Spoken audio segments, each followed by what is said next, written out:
மாண்புமிகு தமிழ்நாடு முதலமைச்சர் தளபதி அவர்களின் நல்லாசிகளுடன் கழக இளைஞர் அணி செயலாளர் மாண்புமிகு தமிழ்நாடு துணை முதலமைச்சர் நமது நம்பிக்கை நாயகர் திரு உதயநிதி ஸ்டாலின் அவர்கள் தலைமையேற்று சிறப்புரையாற்ற வரும் பிப்ரவரி 22 ஞாயிறு அன்று கோவை கருமத்தம்பட்டியில் நடைபெறும் திமுக இளைஞர் அணி மேற்கு மண்டல நிர்வாகிகள் சந்திப்பிற்கு அனைவரையும் அன்புடன் வரவேற்கும் வி செந்தில் பாலாஜி, கரூர் மாவட்ட கழக செயலாளர்.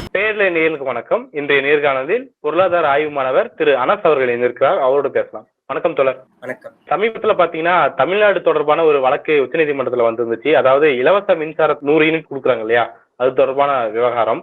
அதுல நீதிபதிகள் கருத்து தெரிவிக்கும் போது, வசதி படைத்தவர்களுக்கும் எதுக்கு நீங்க இலவசங்களை வாரி கொடுக்குறீங்க, இப்ப இலவசங்களே வாரி வாரி கொடுத்துக்கிட்டு இருந்தா அவங்க எப்படி வேலைக்கு போவாங்க, காலை உணவு போடுறீங்க, மிதிவண்டி கொடுக்குறீங்க, மதிய உணவு போடுறீங்க, இப்படி எல்லாத்தையுமே இலவசமாவே கொடுத்துட்டா மக்களுக்கு உழைக்கும் பண்பாடு எப்ப வரும், நம்ம என்ன மாதிரியான கலாச்சாரத்தை உண்டாக்கி வச்சிருக்கோம் அப்படிங்கிற பல்வேறு கேள்விகளை கேட்டிருக்காங்க. இந்த விஷயங்களை எப்படி தொடர் பாக்குறீங்க? குறிப்பா இலவசங்கள் வழங்குறதுக்கு உங்களுக்கு எப்படி பணம் வருது அப்படிங்கிற விஷயத்தையும் முன் வச்சிருக்காங்க. மாநிலங்கள் இந்த இலவசங்களை கொடுத்து ஒரு பக்கம் இலவசங்கள் கொடுக்குறாங்க, இன்னொரு பக்கம் வந்துட்டு எங்களுக்கு நிதி செலவழிக்கிறதுக்கு காசே இல்லை அப்படின்னு சொல்லி முறையிடுறாங்க. இது முரணா இல்லையா அப்படிங்கிற கேள்வியும் கேட்டிருக்காங்க. நீங்க எப்படி பாக்குறீங்க? எலக்ட்ரிசிட்டி அமெண்ட்மெண்ட் பில் 2024 ஒன்றிய அரசு ஒரு மின்சாரத்துறையில ஒரு திருத்த சட்டத்தை கொண்டு வராங்க. அதுல ஒரு கிளாஸ் என்ன சொல்லுதுன்னா, மாநிலங்கள் மின்சாரத்துறையில அவங்களுக்கு வரவும் செலவும் ஈக்குவலா இருக்கணும், வரவை விட செலவு அதிகமா இருக்கக்கூடாது, அவங்க எந்த அளவுக்கு செலவு பண்றாங்களோ அது அளவுக்கு வருவாய் ஈட்டியே ஆக வேண்டும். அப்படி இல்லை என்றால் நீங்க ஒன்றிய அரசு வாங்குற சில சிறப்பு சலுகைகள் உங்களுக்கு கிடைக்காது அப்படிங்கிற ஒரு திருத்த சட்டத்தை கொண்டு வராங்க. இதை எதிர்த்து தமிழ்நாடு அரசு உச்ச நீதிமன்றத்தை முறையிடுறாங்க. ஏன்னா நம்ம 100 யூனிட் இலவசமா மின்சாரம் கொடுக்குறோம், அதே மாதிரி சில லாஸ் வரதான் செய்யும், நிறைய மானியங்கள் நிறைய சிறப்பு சலுகைகள் கொடுக்குறோம், எங்களுக்கு மின்சாரத்துறையில மட்டும் இல்ல மற்ற சில துறைகள்ல சில நஷ்டங்கள் வரதான் செய்யும். அதை நாங்க மேனேஜ் பண்ணியிருக்கோம். எங்கள்ட்ட இருக்க ஒரு பிசிக்கல் கெப்பாசிட்டி எவ்வளோன்னு பார்த்து தான் நாங்க கொடுக்குறோம், அதை நாங்க மேனேஜ் பண்ணிக்கிறோம். இதை காரணமா வச்சு நான் உங்களுக்கு அந்த சலுகை தரமாட்டேன் இதை தரமாட்டேன் அப்படின்னு சொல்றது இது இன்ஜஸ்டிஸா இருக்கு, இது நியாயமா இல்லை அப்படின்னு சொல்லி உச்ச நீதிமன்றத்தை தமிழ்நாடு அரசு அப்ரோச் பண்றாங்க. இதை விசாரிக்கிற 3 பெஞ்ச் தலைமை நீதிபதி சூரியகாந்த் தலைமையிலான அந்த பெஞ்ச் இதை விசாரிச்சு இதை மட்டும் எலக்ட்ரிசிட்டி டிபார்ட்மெண்ட்டை மட்டும் டச் பண்ணாம அடுத்தடுத்து ஒவ்வொன்றா அப்படியே மற்ற செக்டர்ஸ்க்கு வராங்க. அப்படி பார்க்கும்போது ஃப்ரீ பேஸ்க்கு வராங்க. இது மின்சாரத்துறை மட்டும் இல்ல, நீங்க எல்லாத்தையுமே இலவசமா கொடுக்குறீங்க, காலையில எழுந்தோன்னா அதை சாப்பாடு கொடுக்குறீங்க, எலக்ட்ரிசிட்டி கொடுக்குறீங்க, வாட்டர் கொடுக்குறீங்க, அதுக்கப்புறம் ஸ்கூலுக்கு போற லேப்டாப் பைசைக்கிள் எல்லாத்தையுமே நீங்க இலவசமா கொடுத்துட்டீங்கன்னா மக்களுக்கு எப்படி உழைக்க தோணும், எல்லாமே அவங்க கையில வந்துச்சுன்னா எப்படி வேலைக்கு போவாங்க அப்படிங்கிற ஒரு கொஸ்டினை முக்கியமான கொஸ்டின் எழுப்பியிருக்காங்க. ஆக்சுவலா இதை தமிழ்நாட்டை டார்கெட் பண்ணி தான் சொல்றாங்க. நீதிபதிகள் சொல்லும் போது என்ன சொல்றாங்கன்னா, இது தமிழ்நாடு மட்டும் இல்ல எல்லா மாநிலத்துக்கும் தான் நம்ம கேட்கிறோம், இது தமிழ்நாடு மட்டும் இல்லை அப்படின்னு சொல்றாங்க. ஆனா இதை நம்ம கூர்ந்து பாத்தீங்கன்னா எப்பெல்லாம் இந்த சமூக நலத்திட்டங்கள் மக்கள் நலத்திட்டங்கள் இலவசங்கள் இப்படிங்கிற ஒரு டாபிக் வருதோ இதெல்லாம் தமிழ்நாட்டை நோக்கிய கேள்விகளாக தான் இருக்கு. ஏன்னா நம்மகிட்ட தான் இந்த கிட்டத்தட்ட 100 வருஷமா இந்த திட்டங்கள் இருக்கு. டிஎம்கே ஏடிஎம்கே 2 பார்ட்டியும் அவங்களுக்குள்ள எனிமிட்டி இருந்தாலுமே இந்த விஷயத்துல ஒரு பைபார்ட்டிசன் கன்சென்சஸ் தான் இருக்கு. இலவசங்கள் அப்படிங்கறத கொடுக்குற இலவசங்கள்னு எதிர்கட்சிகள் விமர்சனம் செய்யறாங்க, ஆனா இவங்க மக்கள் நல திட்டங்கள் சொல்றாங்க. இதை கொடுக்கறத 2 கட்சிகளும் போட்டி போட்டு தான் செய்யறாங்க. அதனால தமிழ்நாட்டை டார்கெட் பண்ணி தான் மேக்சிமம் இருக்கு. ஏன்னா நீங்க பாத்தீங்கன்னா தமிழ்நாட்டுல மட்டுமே இந்த மாதிரியான மக்கள் நல திட்டங்கள் இலவசங்கள் இல்லை. இப்போ அவங்க குறிப்பா விமர்சிக்கிறது இப்போ இந்த தமிழ்நாடு முதலமைச்சர் இந்த 5000 ரூபாய் சடனா இப்போ bank transfer, direct bank transfer, universal basic இன்கம்னு சொல்லுவோம், டிரான்ஸ்பர் பண்ணதை பத்தி பேசுறாங்க. இது தமிழ்நாட்டுல மட்டுமா இருக்கு. 2022க்கு முன்னாடி 2 ஸ்டேட்ல இருந்துச்சு. இப்போ 2026ல இது 12 ஸ்டேட்ல இருக்கு. இதாவது கண்டினியூஸ் ஸ்கீம். இப்ப தமிழ்நாட்டுல ஸ்டாலின் அவர்கள் 5000 போட்டது ஏற்கனவே கலைஞர் மகளிர் உரிமை தட்டுவன்னு மாசம் 1000 ரூபாய் கொடுத்துட்டு இருக்காங்க, அதோட கண்டினியூட்டி தான் இது. ஆனா பீகார்ல எலெக்ஷனுக்கு 1 வாரம் முன்னாடி சடனா விமலோட அக்கௌண்ட்ல பேங்க் அக்கௌண்ட்ல 10,000 ரூபாய் டிரான்ஸ்பர் பண்ணாங்க. மகாராஷ்டிரால இந்த ஸ்கீம் இருக்கு. அஸ்ஸாம்ல வருஷத்துக்கு 10,000 ரூபாய், மாதத்துக்கு 833 ரூபாய் பெண்களோட அக்கௌண்ட்ல டிரான்ஸ்பர் பண்றாங்க. அப்போ மத்த ஸ்டேட் இப்போ நம்ம தமிழ்நாட்டுல இலவச பேருந்து பயணம் பெண்களுக்கு கொடுத்ததை பார்த்து உத்தரப்பிரதேசத்துல அதை இம்ப்ளிமெண்ட் பண்ணாங்க. அப்ப அந்த ஸ்டேட்டை நோக்கிய இந்த கேள்வி வரதில்லை, தமிழ்நாட்டை விமர்சிக்கிறதுக்காக மட்டும்தான் இந்த ஸ்டேட் வருது.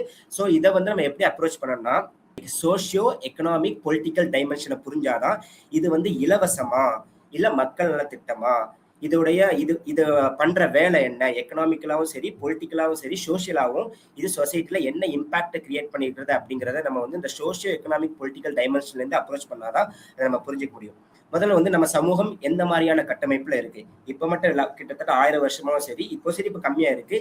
அதிகமாக ஜாதிய கட்டமைப்பு, ஜாதி மத தான் இங்க அதிகமா தீர்மானிக்கிற இந்த 2 விஷயம் தான் நிறைய விஷயத்த தீர்மானிக்கிறதா இருக்கு. அவங்க ஐடென்டிட்டியை பார்த்து தான் எல்லாருக்கும் நமக்கு ஆக்சஸ் இல்லை. எல்லா விஷயத்துக்கும் நமக்கு ஆக்சஸ் இருக்கா?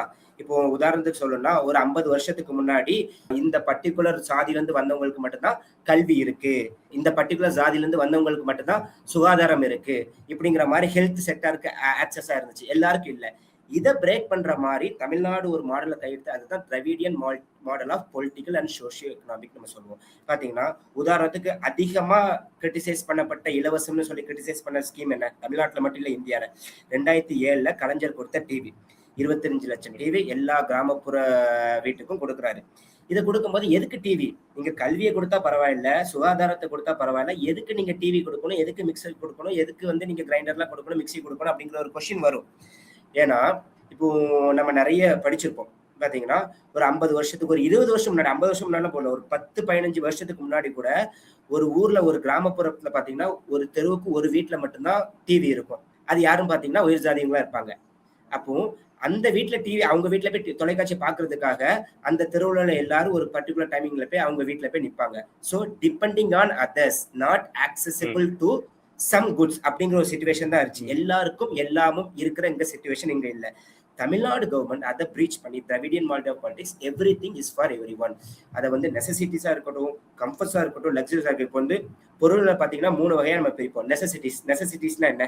பேசிக் குட்ஸ், தண்ணி, மருத்துவம், சாப்பாடு, இதெல்லாம் இல்லாம நம்மளால உயிர் வாழ முடியாது. இது வந்து நெசசிட்டிஸ், எல்லாருக்கும் இது தேவை. கம்ஃபர்ட்ஸ் குட்னா என்ன? இப்போ AC, fridge, washing machine, mixie, grinder, இந்த மாதிரி இதெல்லாம் இல்லாம நம்மளால உயிர் வாழ முடியாதுன்னு சொல்ல முடியாது. ஆனா இதெல்லாம் வந்து நம்மளோட வசதியை, நம்மளோட வாழ்க்கையை வந்து கொஞ்சம் ஈஸியாகும். அதுக்கப்புறம் லக்ஸுரிஸ்னா கோல்டு, டைமண்ட் அப்படின்னு நம்ம எக்கனாமிக்ஸ்ல பிரிப்போம். இது வந்து இந்த நெசசிட்டிஸ் குட், பேசிக் குட்ஸே எல்லாருக்கும் ஆக்சஸ் இல்லாம இருந்துச்சு. ஆனா தமிழ்நாடு கவர்மெண்ட் அதை என்ன எப்படி பிரேக் பண்ணாங்கன்னா, நீங்க பேசிக் குட்ஸ் மட்டும் இல்ல, கம்ஃபர்ட் குட்ஸா இருக்கட்டும், லக்ஸுரிஸா இருக்கட்டும், கோல்டும் கொடுத்தாங்க. இங்க ஜெயலலிதா அம்மா பீரியட் இருக்கும்போது இலவசமா வந்து கோல்டு கொடுத்தாங்க, தங்கம் கொடுத்தாங்க பெண்களுக்கு. ஸோ எல்லா குட்ஸும் எல்லாருக்கும் போய் சேரணும் அப்படிங்கிற ஒரு பாலிசி அடாப்ட் பண்ணி தான்.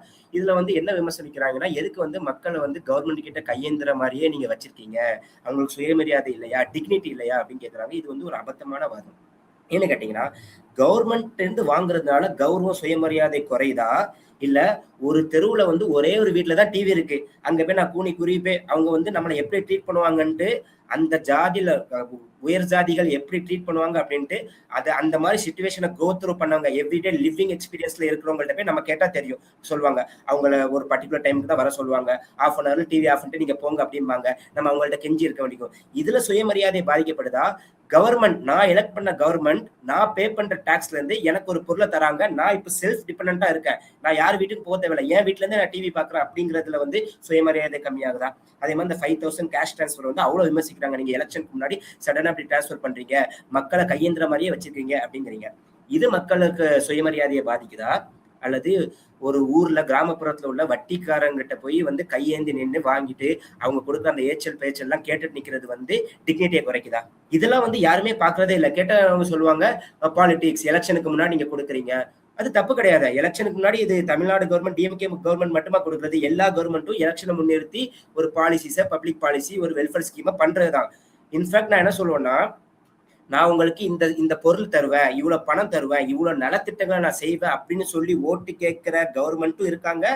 அதை பார்த்துட்டு ஓட் பண்ற மக்கள் இருக்கிறது ஒரு ஆரோக்கியமான அரசியல் தானே.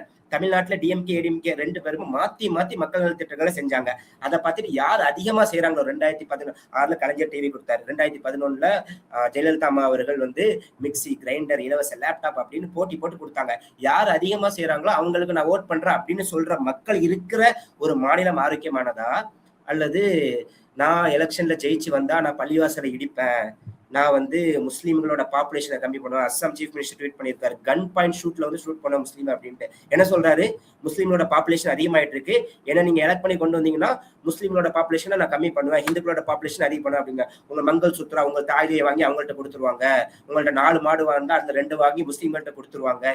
இப்படி நீ சொல்ற தலைவர்கள் என்கரேஜ் பண்ணி அதுக்காக ஓட் பண்ற மக்கள் இருக்கிற மாநிலம் ஆரோக்கியமானதா, இல்ல மக்களுக்கு நான் நல்லது செய்வேன், உங்களுக்கு பொருட்களை தருவேன், உங்களுக்கு கல்வியை தருவேன், உங்களுக்கு ஆரோக்கியத்தை தருவேன், சுகாதாரத்தை தருவேன் அப்படின்னு சொல்ற தலைவர்கள் அதை பார்த்து ஓட் பண்ற மக்கள் இருக்கிறது ஒரு ஆரோக்கியமான அரசியலா? என்ன தப்புங்கிற?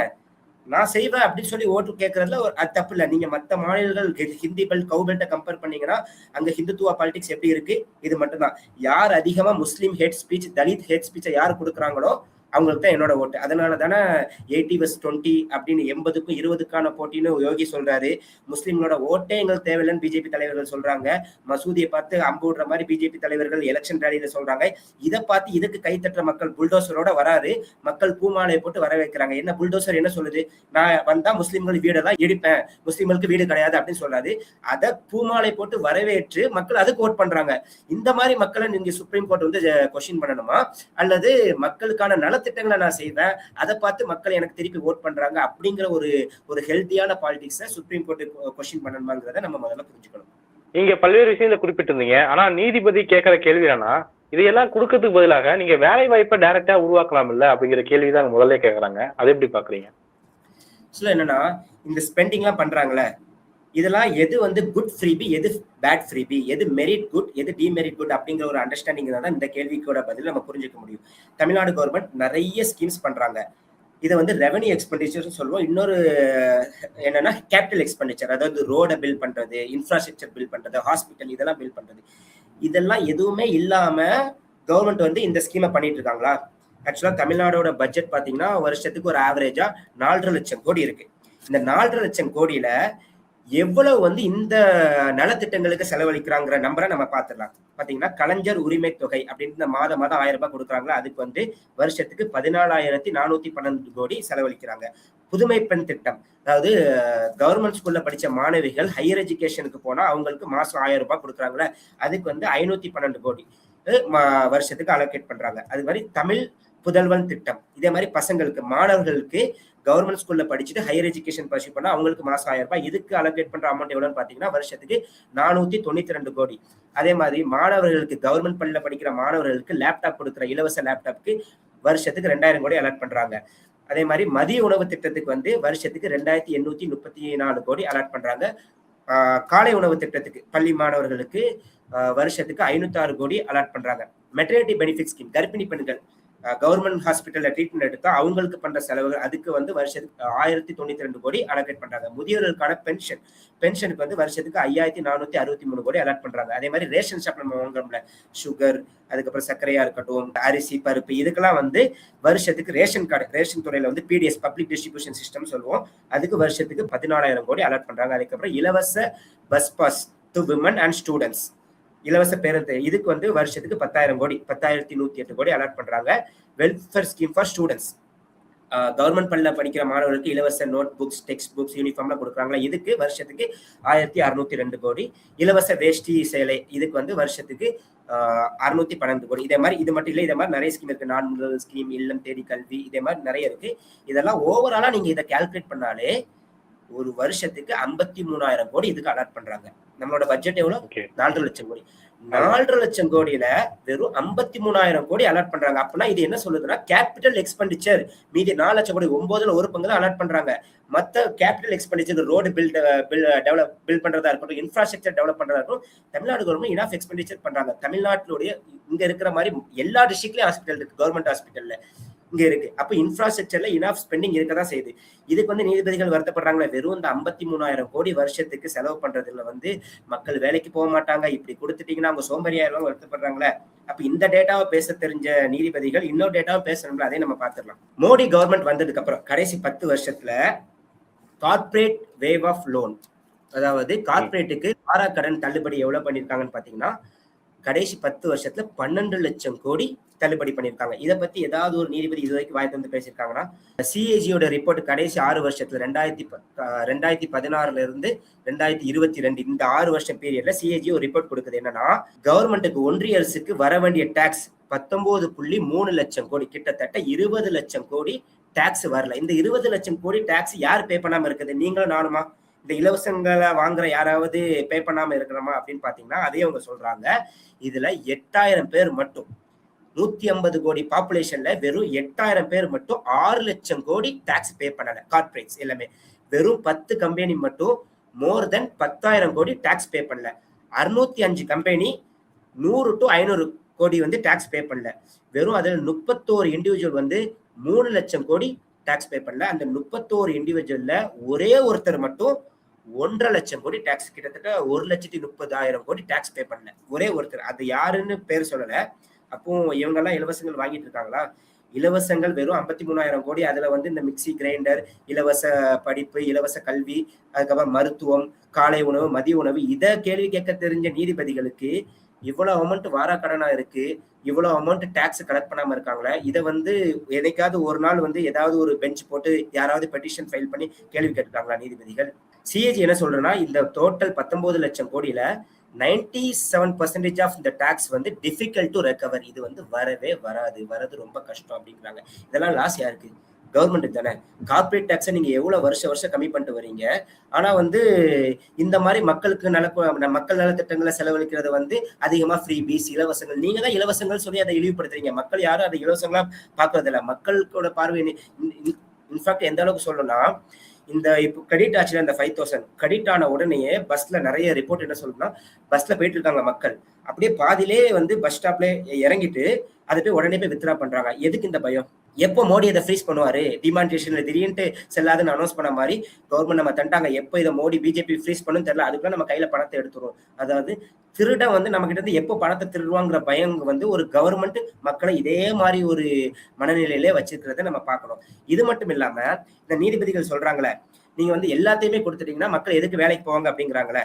இலவசமா, அதாவது பணக்காரங்களுக்கு கொடுக்காதீங்க, ஆல்ரெடி இருக்கிறவங்களுக்கு கொடுக்காதீங்க, இல்லாதவங்களுக்கு மட்டும் கொடுங்க. இந்த வாதம் வந்து பொதுவா நியாயமான வாதம் மாதிரி தெரியும். இப்போ நீதிபதிகள் அவங்களுக்கு என்னென்ன இலவசங்கள் இருக்குன்னு நம்ம பார்த்துடலாம்ல. உச்ச நீதிமன்றத்தோட தலைமை நீதிபதி மாச சம்பளம் எவ்வளவுன்னு பாத்தீங்கன்னா 2 லட்சம். இதை தாண்டி சம்பளத்தை தாண்டி அவங்களுக்கு இப்போ அவங்க ஒரு வீடை ஷிஃப்ட் பண்றாங்கன்னா அதுல வந்து ஃபர்னிஷிங் அலவன்ஸ்னு ஒரு 10 லட்சம் கொடுக்குறாங்க. அதுக்கப்புறம் ஃப்ரீ பங்களா எல்லா நீதிபதிகளுக்கும் இன்க்ளூடிங் மெயின்டெனன்ஸ். அதுக்கப்புறம் பாத்தீங்கன்னா அவங்களோட total medical expenses including family பாத்தீங்கன்னா எல்லாமே ஃப்ரீ ஆஃப்டர் ரிட்டையர்மெண்ட் கூட. அதுக்கப்புறம் இந்தியால எங்கனாலும் அவங்களும் அவங்க ஃபேமிலியும் டிராவல் பண்ணிட்டு வரலாம். இதை தாண்டி 200 லிட்டர் பெட்ரோல் வந்து மாசத்துக்கு ஃப்ரீ அவங்க காருக்கு. இதை தாண்டி செக்யூரிட்டி பர்சனல், அதுக்கப்புறம் ஹவுஸ் ஹெல்ப், அவங்களுக்கு driver, PA, electricity bill free. மாசம் 2 லட்சம் சம்பளம் வாங்குறாங்களே, மாசம் 2 லட்சம் சம்பளம் வாங்குறேன், அதனால என்னோட எலக்ட்ரிசிட்டி பில்ல நானே கட்டுறேன் அப்படின்னு ஏதாவது நீதிபதி சொல்லலாம்ல.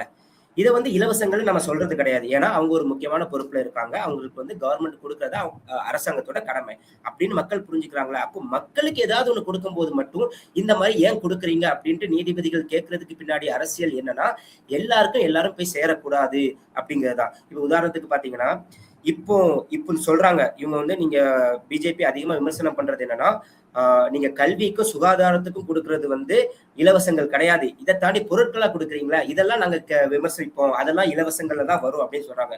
ஆனா நீங்க பாத்தீங்கன்னா முதல்ல தமிழ்நாட்டுல இந்த மிட் டே மீல் ஸ்கீம், மதிய உணவு திட்டத்தை கொண்டு வரும்போது இதையுமே இலவசம் விமர்சிச்சாங்க. காமராஜர் அவர்கள் முதல்ல ஒரு 10 லட்சம் ஸ்கூலுக்கு பைலட் பேசிஸ்ல இம்ப்ளிமெண்ட் பண்றாரு. பண்ணும்போது இதுக்கு எங்க இருந்து ஃபண்டு அப்படின்னு விமர்சிச்சாங்க. காமராஜர் அவர்கள் மக்கள்கிட்ட பணம் வசூல் பண்ணி கொடுத்தாங்க. அப்போ நீங்க அதை விமர்சிங்க. 1995 வந்து சுப்ரீம் கோர்ட் வந்து அது மேண்டேட் ஆகுது, எல்லா ஸ்டேட்டும் கம்பல்சரியா இந்த மதிய உணவு திட்டத்தை இம்ப்ளிமெண்ட் பண்ணி ஆகணும். 2001 இதே சுப்ரீம் கோர்ட் அதை மேண்டேட் ஆகுது. ஏன்னா 95 சுப்ரீம் கோர்ட் மேண்டேட் ஆகுனதுக்கு அப்புறம் யாருமே அதை நிறைய ஸ்டேட் வந்து அதை இம்ப்ளிமெண்ட் பண்ணல. திருப்பி அவங்க வந்து சொல்றாங்க கண்டிப்பா இம்ப்ளிமெண்ட் பண்ணி ஆகணும் அப்படின்னு சொல்றாங்க. அதே மாதிரி இப்போ காலை உணவு திட்டத்தை தமிழ்நாட்டில் இம்ப்ளிமெண்ட் பண்ணாங்க, அதை ஃபாலோ பண்ணி இப்போ தெலுங்கானால இப்போ இம்ப்ளிமெண்ட் பண்ணியிருக்காங்க. இது இன்னும் 10 வருஷத்துல இந்தியாவில் உள்ள எல்லா ஸ்டேட்லயும் இருக்கும். அப்போ நீங்க எதெல்லாம் இப்போ எல்லாத்தையும் அச்சீவ் பண்ணிட்டோமா, எல்லாருக்கும் எல்லாம் கையில வந்துருச்சான்னு கேட்டா இல்ல, இன்னும் அதே சாதிய கட்டமைப்புல தான் நம்ம சமூகம் இயங்கி வருது. இதுக்கு பின்னாடி இருக்கிற அரசியலை நம்ம புரிஞ்சுக்காகணும். என்ன அரசியல்?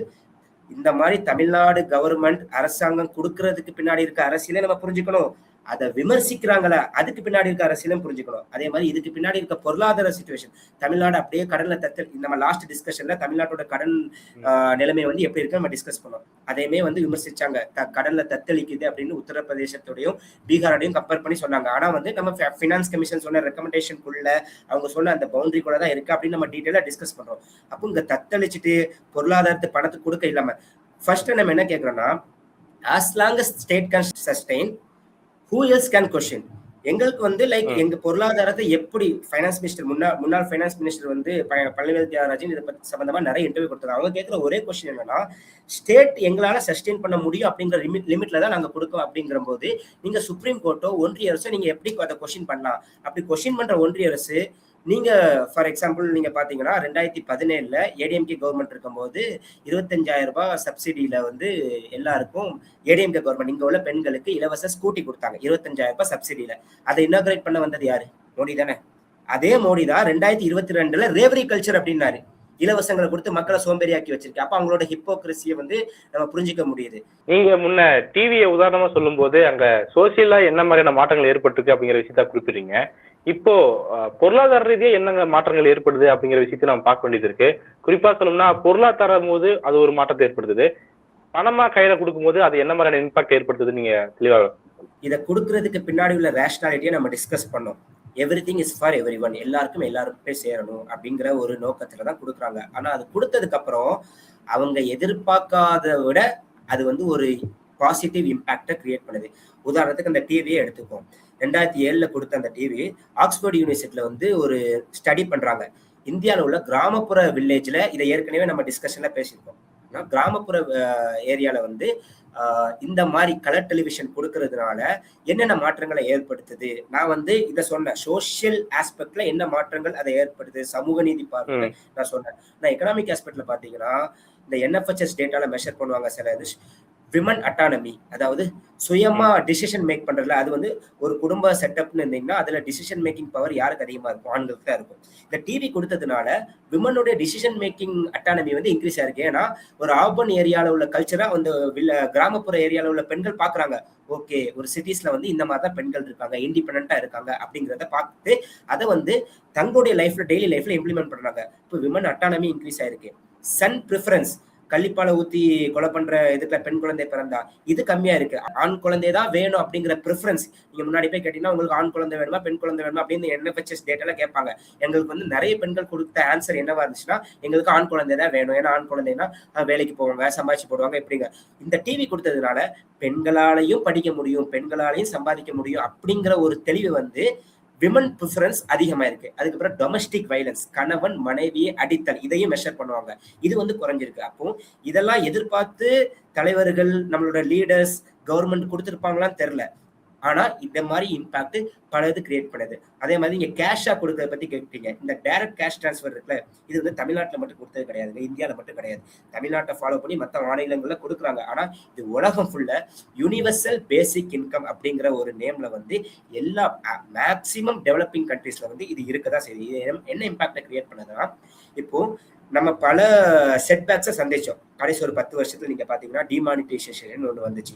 அது வந்து கன்சப்ஷனை அப்படியே ஸ்டக் ஃப்ரீஸ் ஆக்குச்சு. அதுக்கப்புறம் GSTன்னு ஒண்ணு கொண்டு வந்தாங்க. அதுக்கப்புறம் COVID-19 வந்துச்சு. இதெல்லாம் வந்து எப்படின்னு பாத்தீங்கன்னா, நம்ம வந்து கன்சியூம் பண்ணிக்கிட்டே இருந்தாதான், நான் வந்து அஸ் அ கன்சியூமரா போய் கடையில போய் பர்ச்சேஸ் பண்ணாதான் அதை வியாபாரம் பண்றவங்க வந்து திருப்பி ப்ரொடியூஸ் பண்ணுவாங்க, பிசினஸ் வந்து அது ஃபிளரிஷ் ஆகும். இதுல கன்சம்ஷன் ஸ்டக் ஆயிடுச்சுன்னா இது இந்த சைக்கிளே டோட்டலா வந்து பிரேக் ஆயிரும், இதை வந்து ஸ்டக் ஆயிரும் அப்படிங்கறதான் பல பொருளாதார வல்லுநர்கள் சொல்றாங்க. இதை வந்து பர்ச்சேசிங் பவர் கெப்பாசிட்டி அப்படிம்போம்.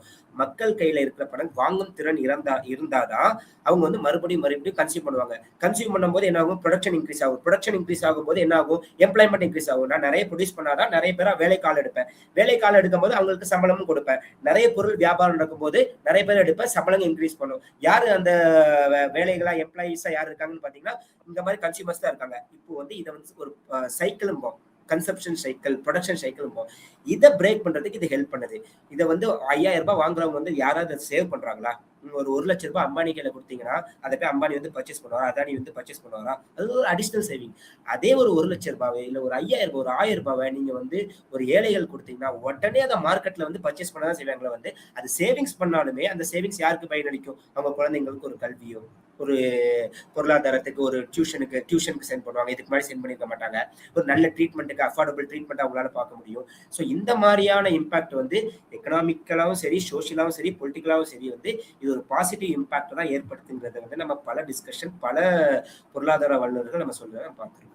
இப்போ நீங்க குறிப்பிட்டிருந்தீங்க, பணக்காரர்கள் எல்லாமே கம்மி எண்ணிக்கையில தான் இருக்கிறாங்க, பெரும்பான்மையான மக்கள் ஏழைகளாகத்தான் இருக்கிறாங்க அப்படிங்கிற டிஸ்கிரிபனன்சியை நீங்க குறிப்பிட்டு பேசுறீங்க.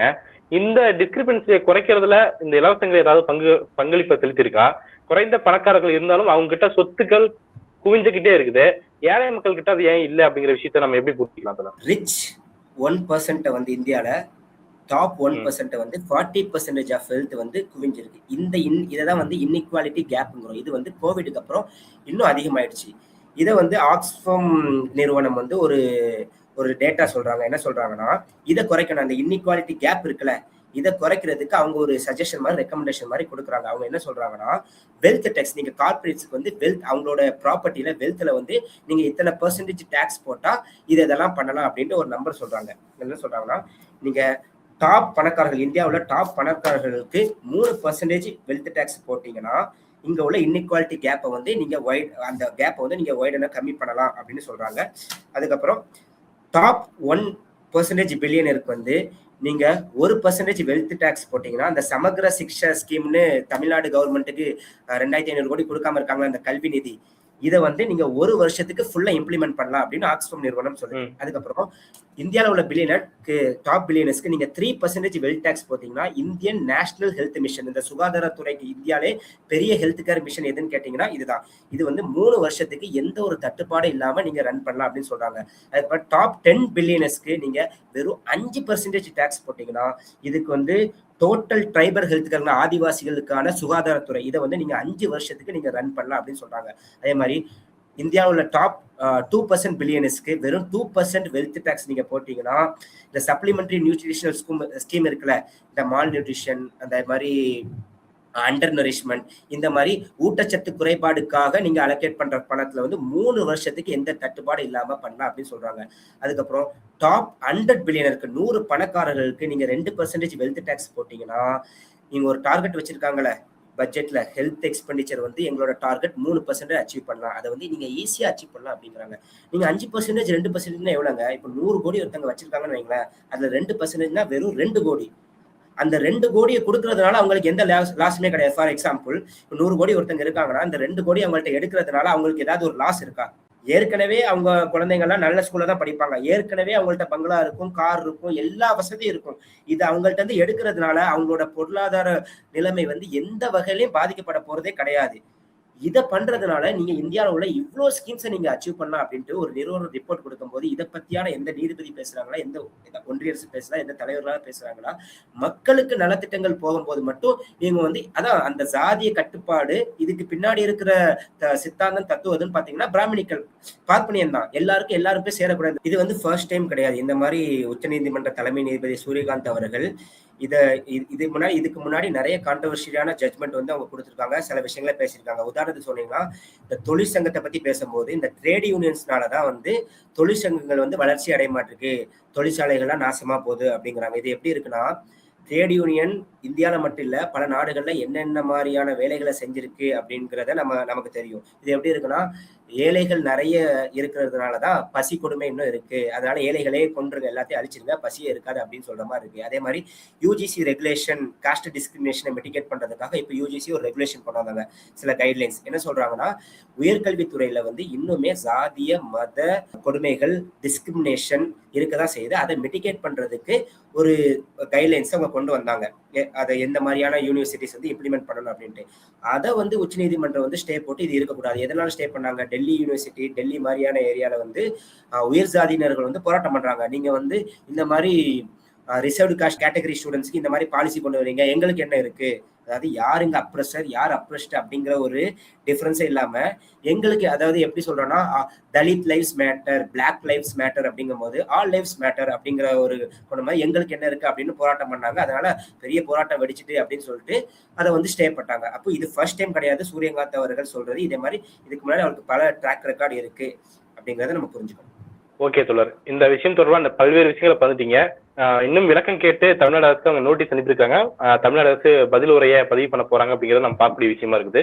அதுல அவங்க என்ன மாதிரியான பதில்களை சொல்றாங்க, இலவசங்களை பத்தி அவங்க கவர்மெண்டுடைய பார்வை எப்படி இருக்கு அப்படிங்கிறத பத்தி நம்ம விரிவா பேசலாம் தோழர். உங்களுடைய கருத்துக்கு மிக்க நன்றி தோழர்.